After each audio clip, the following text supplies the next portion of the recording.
Bezrat Hashem, on reprend Zohar Chok l'Israël, Parashat Acharemot, jeudi. Alors évidemment, va rentrer toujours dans des sujets de pureté et d'impureté, qui sont des notions très importantes et fondamentales à comprendre dans la Torah, et surtout d'après le Zohar.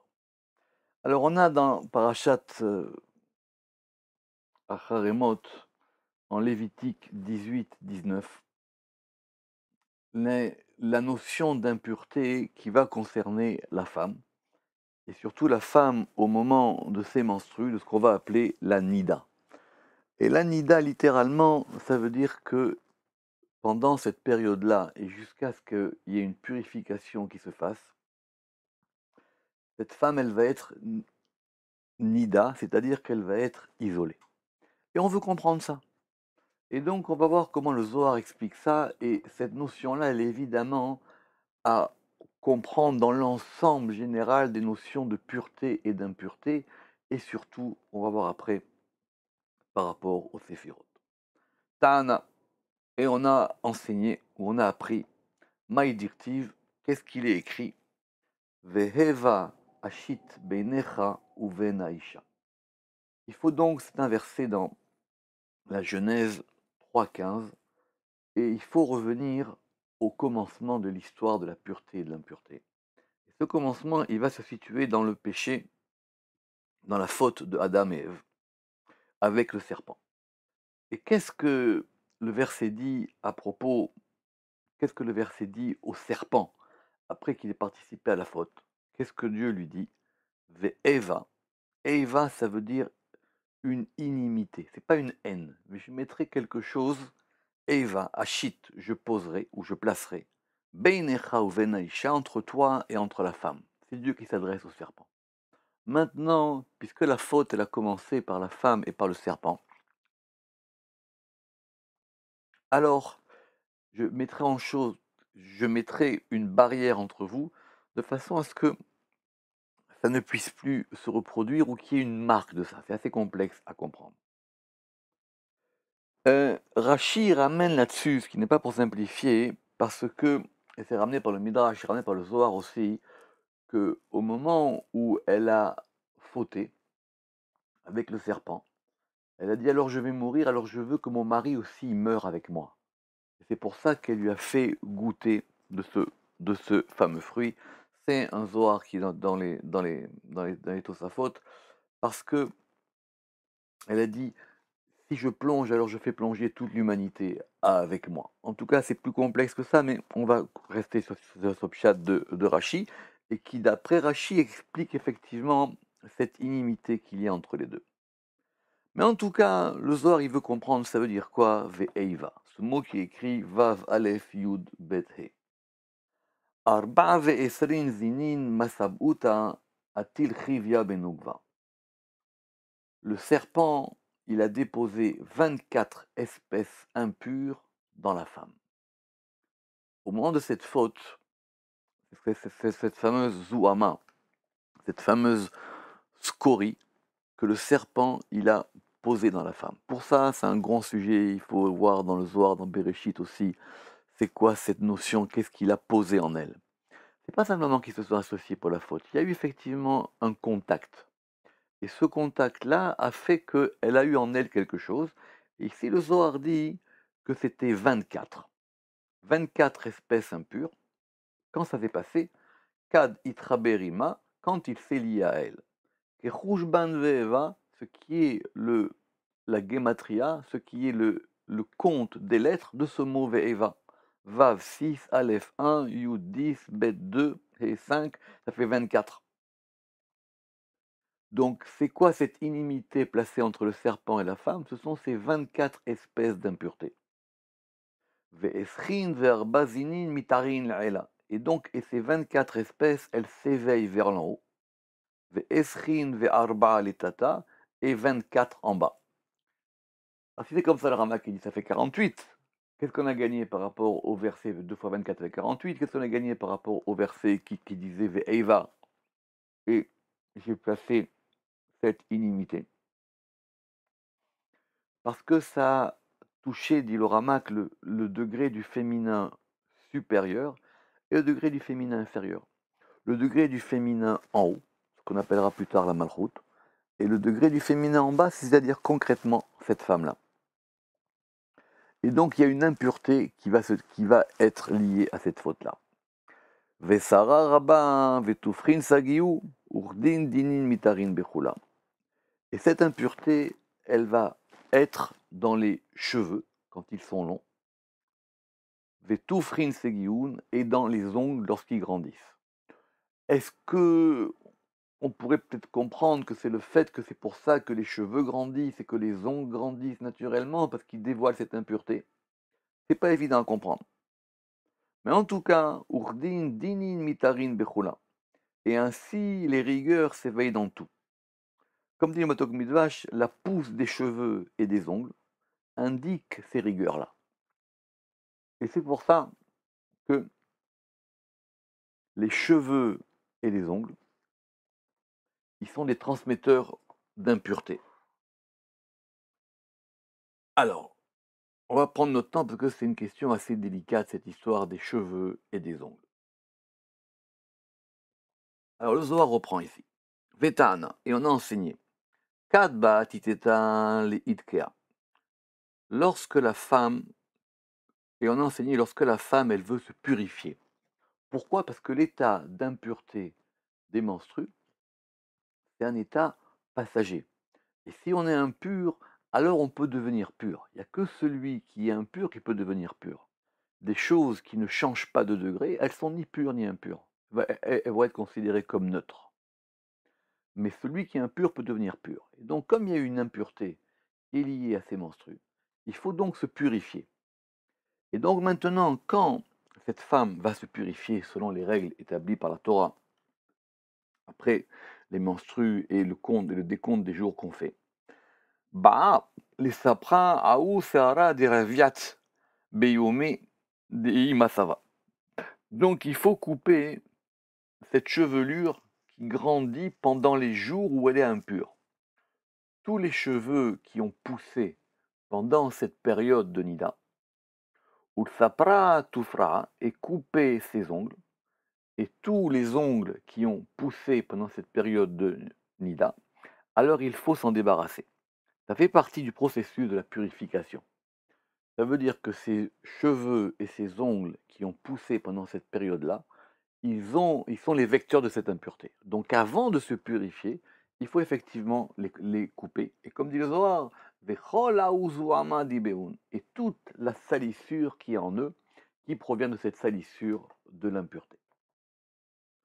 Pourquoi? Parce que c'est un principe général qui ne s'applique pas uniquement à la femme. C'est un principe général qui s'applique aux- aux éléments de la pureté et de l'impureté. Des ta'ana, parce qu'on a enseigné, Berazé des misavuta, dans les mystères de l'impureté. Pourquoi on peut voir, il dit qu'il y a des mystères dans l'impureté? Parce qu'effectivement, cette notion de pureté et d'impureté, c'est une notion très mystérieuse. Et il faut qu'on comprenne. Et si on comprend ce que c'est que l'impureté, on peut comprendre c'est quoi la pureté. Zuama des toufrin itar zuamacha. Et dans ces mystères de l'impureté, il y a les ongles. Et la salissure des ongles, elle va éveiller une autre salissure.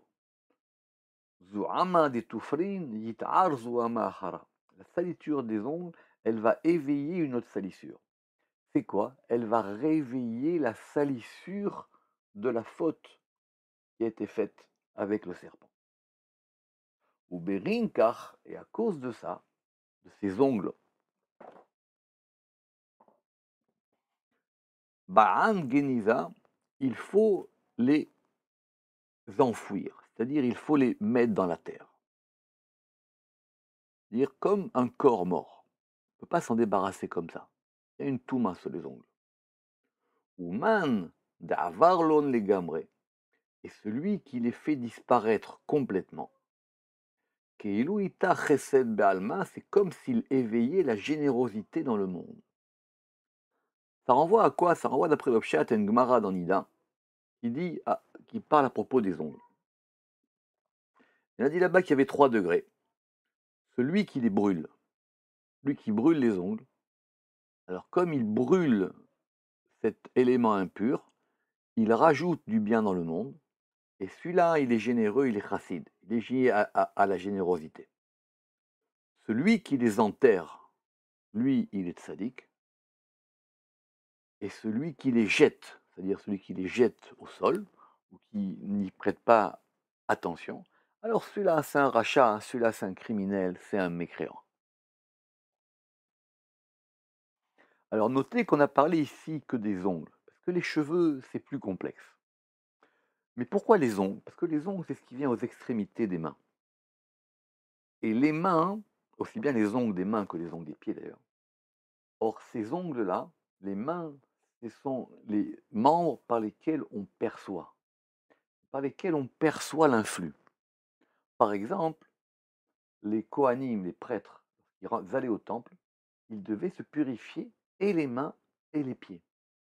Le Rambam, il ramène, dans le Maïmonide, il ramène qu'aujourd'hui, on fait Netilat Yadaim, on fait l'élévation des mains, la purification des mains à chaque fois qu'on va manger, à chaque fois qu'on va toucher certains aliments. Mais que normalement, on devrait faire aussi Netilat Raglaim, on devrait aussi se laver les pieds. Parce que ce sont des vecteurs par lesquels on capte un influx. Et les ongles, ils sont quelque part des éléments qui empêchent cet influx. Parce qu'ils sont effectivement à l'extrémité du membre, et ce sont eux qui vont être des vecteurs d'impureté. Pourquoi? Des Tanya, parce qu'on a enseigné l'olive lehinesh les me'ev duchrana les bishin.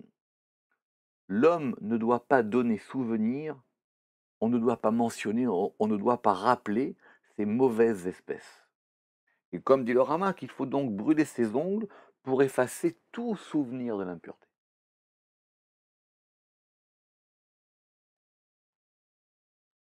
Des Taninan, parce qu'on a enseigné 1405 mauvaises espèces s'unissent avec cette salissure, des Atil Chiva Takifa, qu'a posé ce serpent puissant, Vechulu Mitarin Be'auzuama Ditufrin, et toutes s'éveillent dans cette salissure des ongles.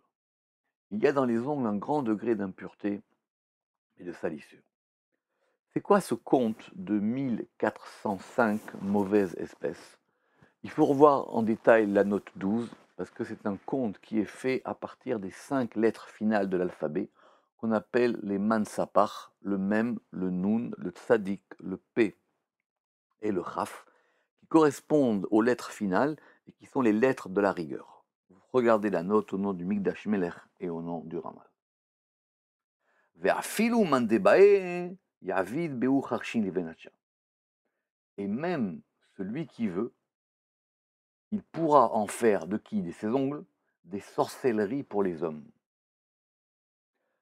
Mishum inun detalian benu, parce que ces 1405 espèces dépendent de ça. Donc, Ras Shalom, on pourrait faire de la sorcellerie avec ça, parce que ça attire les forces impures. Ouman de Abarloun, et celui qui les fait disparaître, donc ses ongles, celui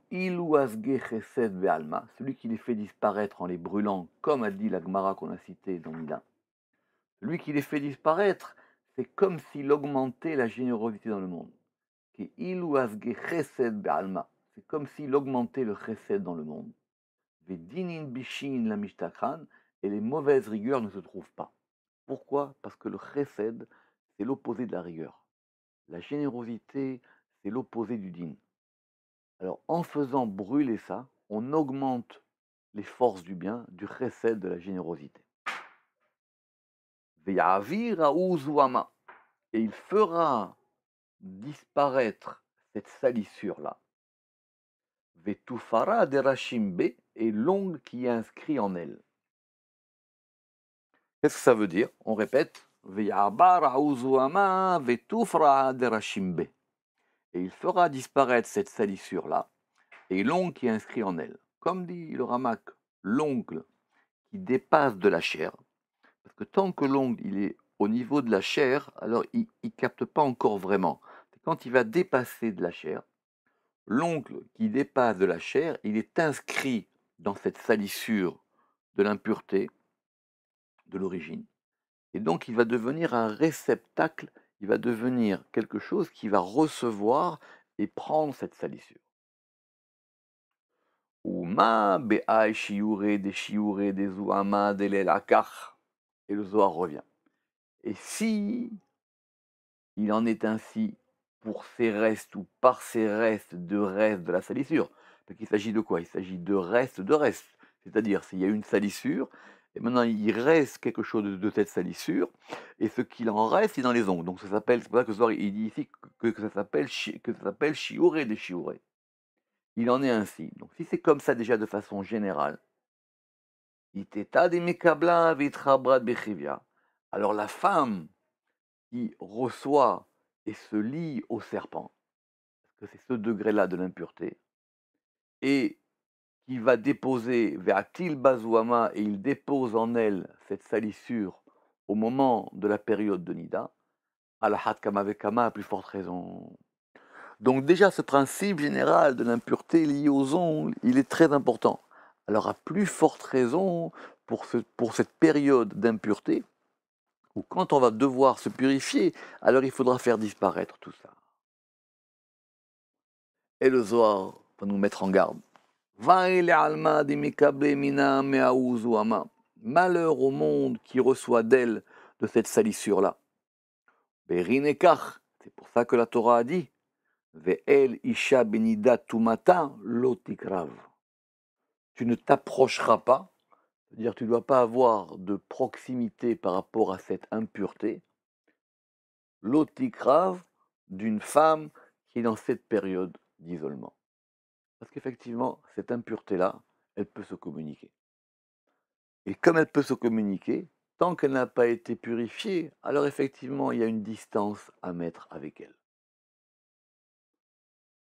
Bon, d'après la halakha, c'est pas pour tout le monde, mais cette notion d'impureté-là, elle reste là ainsi. Amar Rabbi Shimon, Amar Kucha Berichu. Ça, c'était le principe général déjà expliqué d'après le Zohar. Maintenant, Rabbi Shimon Aocha, le maître du Zohar, il va nous expliquer d'où ça provient, cette notion-là. Amar Rabbi Shimon, Amar Kucha Berichu. Rabbi Shimon Aocha, il a dit que le Saint béni soit-il a dit Eviu alai kapara berosh chodesh. Le jour de Rosh Chodesh, de la nouvelle lune, de la néoménie, quand la lune, elle doit se renouveler, alors il faut apporter une expiation. Ou plus exactement, avi ou alai, apporter sur moi, apporter au-dessus de moi. À quoi ça fait allusion? Ça fait allusion à un très très grand sujet du Zohar, qui est expliqué dans le Ramak, dans Shar Miut Hayareach, qui est un long sujet. Je vous invite à le voir en ligne si vous voulez, mais c'est des heures et des heures de compréhension de ce sujet. Et c'est basé sur une Gemara dans Choulin. Je résume ici parce que ce n'est pas le sujet, sinon ça passerait trop de temps.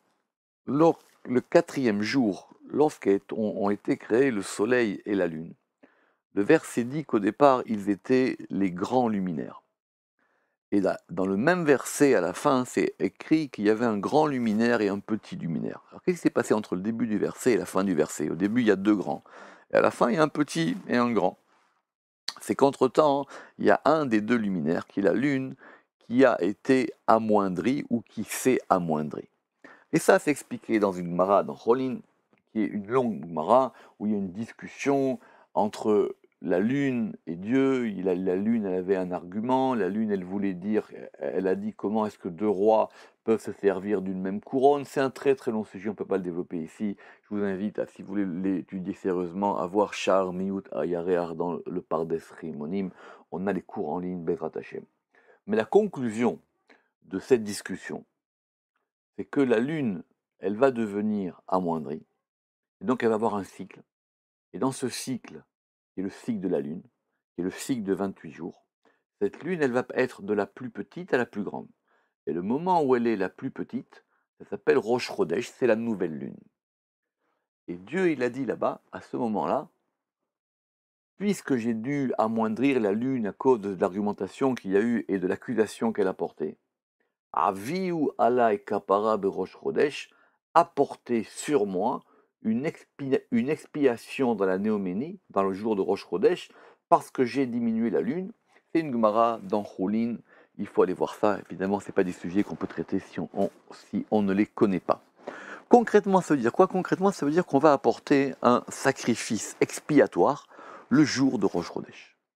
Et il vient expier quoi, ce sacrifice? Il vient expier cette fameuse diminution de la lune. Alors suivons le Zohar. Ça veut dire quoi que Dieu dit apporter sur moi une expiation? Kaviachol dira le Ramak a priori, ça veut dire que comme si Dieu disait un sacrifice pour qu'on pardonne le fait que j'ai dû diminuer la lune suite à son accusation. Alors le Zohar reprend, il dit alay. Ça veut dire quoi? Apporter sur moi. Zohar il dit vadaï, assurément, oui, c'est sur moi. Pourquoi? Begin de itavar auchrivia, pour que ce serpent disparaisse.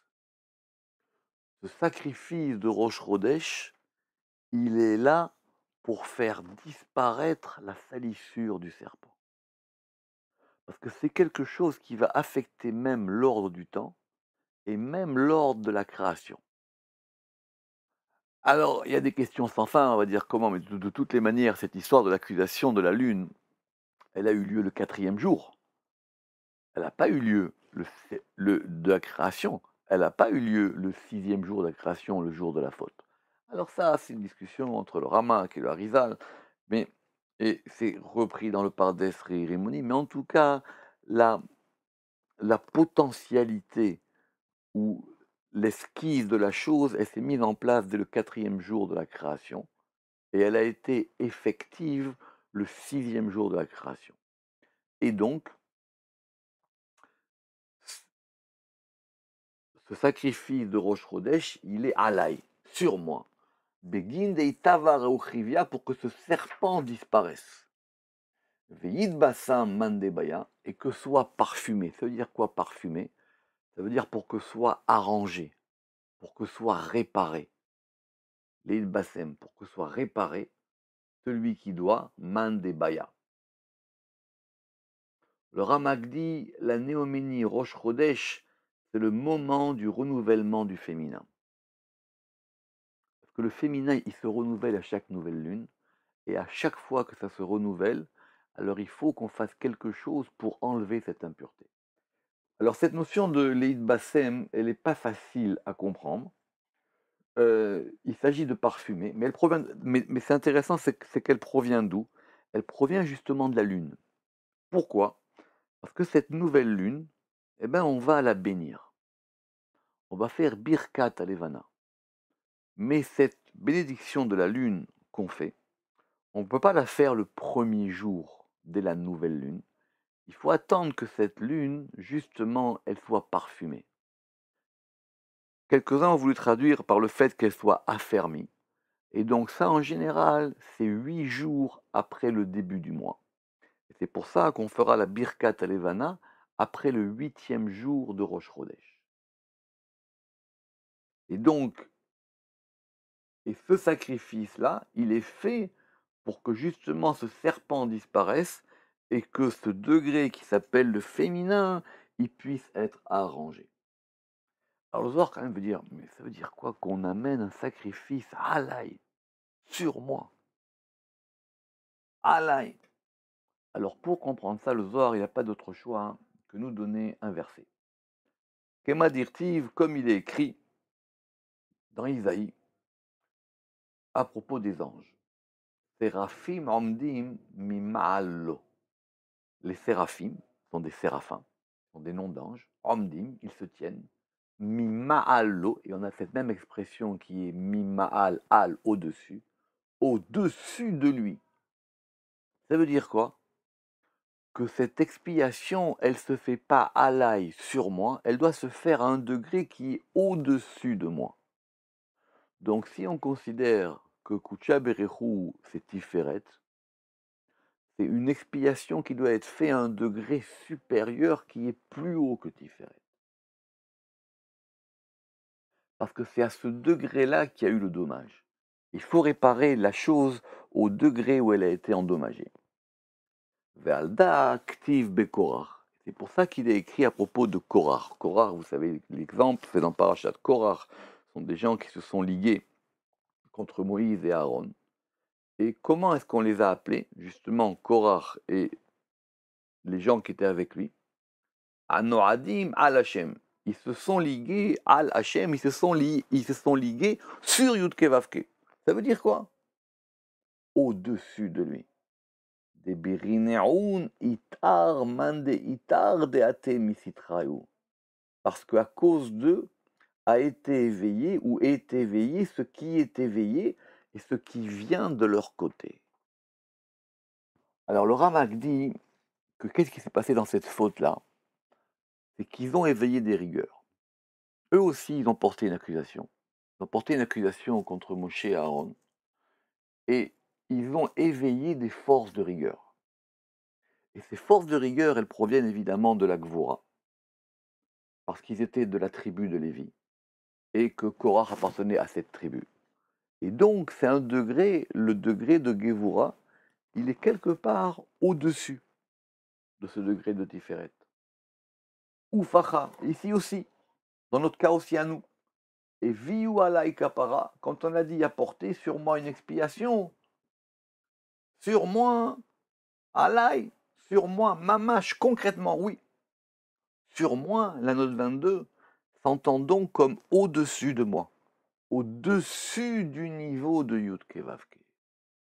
Parce que c'est à ce degré-là qu'il faut effectivement faire cette expiation. Berin, de Yidbassam Veitavar, pour qu'elle soit parfumée et disparaisse. Qui? D'après le Matok Midvash, ici le Zohar, il parle de cette emprise du serpent. On pourrait dire ici de ce degré de la salissure, ou de ce degré du féminin qui était endommagé. Velaishtaka Chivia Beatar de Sha'are, et que le serpent ne se trouve pas dans le lieu où il demeure. Pour pas qu'il soit dans le lieu où il puisse rendre impur d'autres choses et d'autres éléments dans le monde. Vekolkach lama. Et alors tout ça, pourquoi?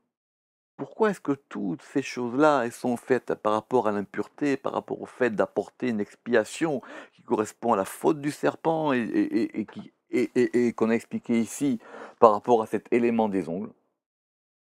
Vekolkach lama. Al shemiatti et ayareach. Parce que j'ai diminué la lune.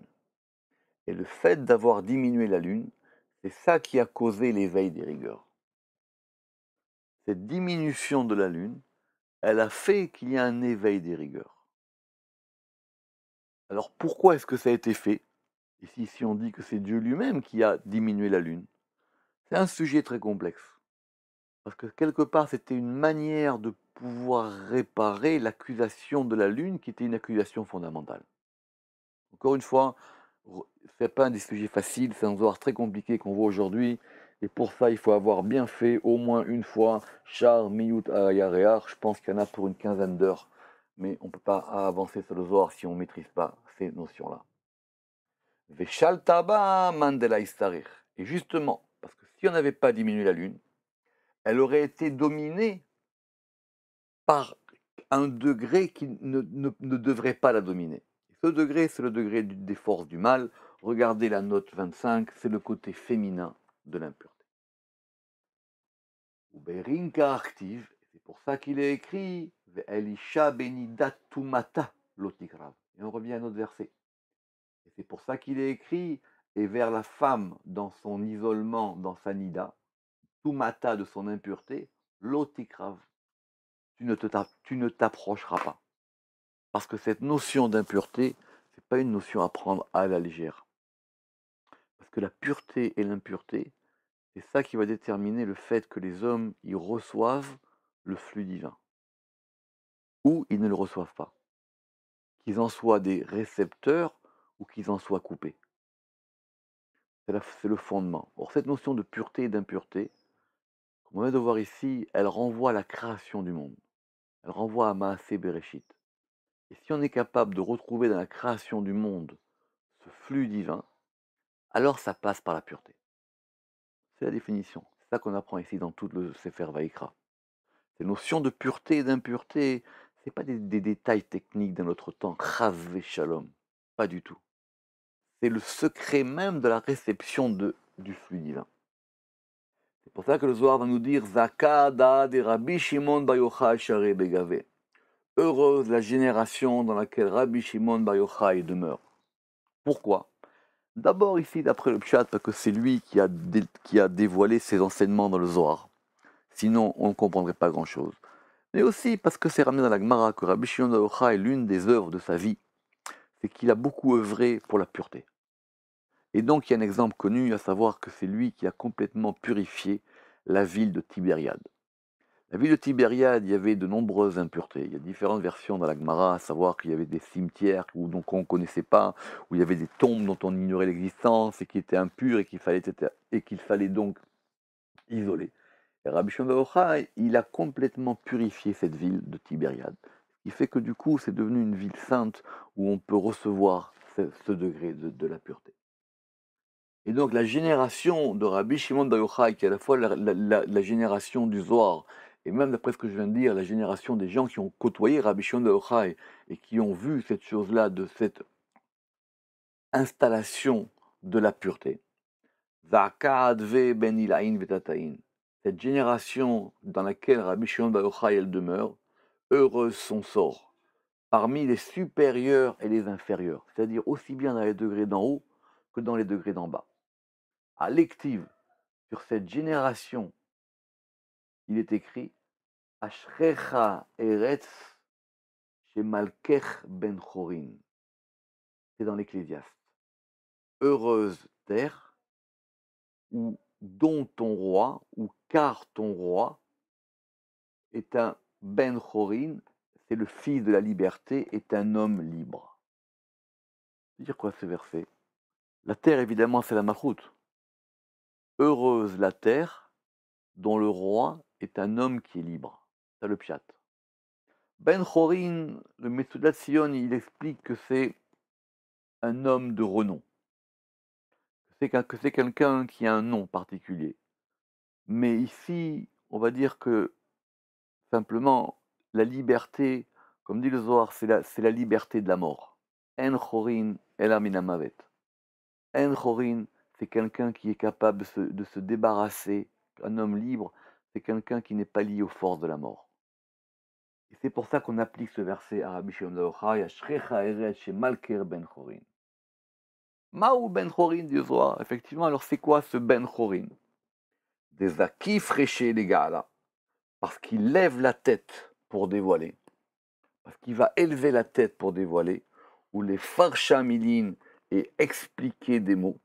Et expliquer des choses. Veladachil et il n'a pas peur. Parce que Rabbi Shimon Bar Yochai, il n'a jamais eu peur de dire la vérité. Et il n'a jamais eu peur de rétablir les choses. Donc c'est quoi quelqu'un qui est libre? On va dire le Zohar, que Aïdi ou Ben Chorin, comme celui qui est un homme libre, et il dit ce qu'il veut et il n'a pas peur. Parce qu'il faut une force, il faut un courage, il ne faut pas avoir peur de lutter contre ces forces-là. Comme dit le Matok Midvash, il n'a peur d'aucun accusateur.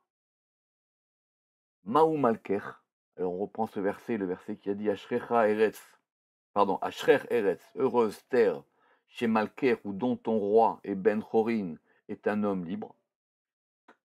Maou Malker, que signifie ton roi? Da'ur Bishimon Bar Yochai. Ça, c'est Rabbi Shimon Bar Yochai, parce qu'il est Maré de Oraita, Maré de Chochmata, parce qu'il est le maître de la Torah, parce qu'il est le maître de la sagesse. Et lui, donc, de ce point de vue-là, il est roi, parce qu'il sait, et il entend cette sagesse, et il entend dévoiler des secrets de la Torah qui ramènent à la pureté. Rabbi Abba vechavrayi Haman et Rabbi Shimon, et le Zohar va terminer par un exemple. Parce que quand Rabbi Abba et les Chavraya et les compagnons qui étudiaient avec Rabbi Shimon Bar Yochai, Haman et Rabbi Shimon, ils voyaient Rabbi Shimon, Avour Ate Abatre, ils couraient derrière lui, Ve'amre, et ils disaient, Achare Hashem Yelechu ke Aryeh Yishag. derrière Yud Kevavke, ils iront, que Aryeh Yishag, comme un lion, il rugira. Vous méditez à ce verset. Juste que la Gemara elle a dit que Rabbi Lazare, c'est marqué à propos de Rabbi Lazare, fils de Rabbi Shimon, que c'était un lion, fils de lion. Rabbi Shimon Bar Yochai, c'est un lion. Relisez le verset et vous comprendrez plus de secrets qui sont écrits ici. Achare Hashem yelechu ke Aryeh Yishag, que le sroud de Rabbi Shimon Bar Yochai nous protège et nous purifie. Baruch Adonai le'olam. Amen ve Amen.